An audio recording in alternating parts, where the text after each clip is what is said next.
Hey, good morning. I want you to think for a second. What's your favorite story? What's the string of events about a specific person or people that you identify with, that you find meaning and purpose in?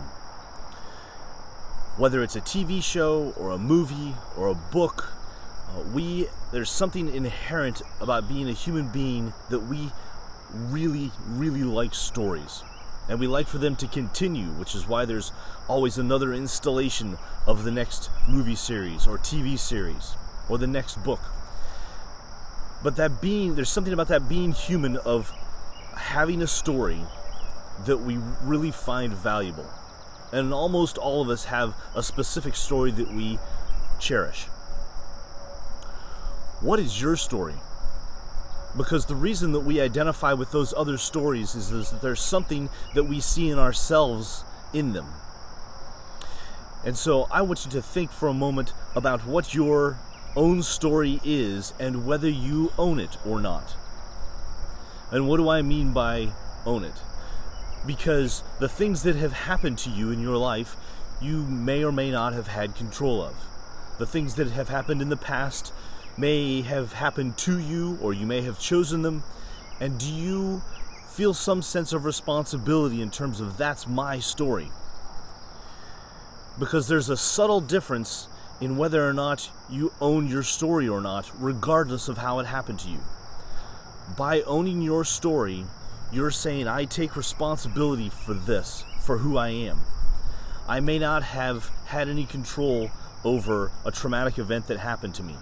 I may not have had any control over other choices that other people made that were important to me, that got me to where I am. But by owning my story, I'm responsible for me and how the rest of my story plays out. And that's the critical point in what I want you to think about today, is that by owning your story, you are taking responsibility for writing the end of it. And by writing the end of it, you get to determine where you go next, what happens to you next, what you believe about who you are, and help to determine the outcome of what your story is. Joseph Campbell and Carl Jung write about these epic hero journeys, and the reason that we identify with movie characters and book characters and these heroes is that we see ourselves in them. You are the hero of your own story. And the only way for the hero's journey to be completed is for the hero to decide, enough of all of this stuff around me, I'm taking responsibility for my story, and I'm going to move forward with changing my fate, or determining my own outcome, or making my own choices, whatever may come from them. Take some time this week. Do you own your story? Think about that. Have you taken responsibility for what has happened to you and what you do with it?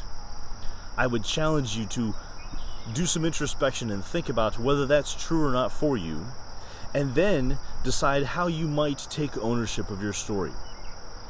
By saying, whatever trauma has happened, I'm going to be responsible for fixing it, or making a change, or moving forward. And then what does that ownership look like? It's a pretty cool thing. What will your story be? I'm John Rhoads, and I hope that you're able to find purpose and meaning in daily life.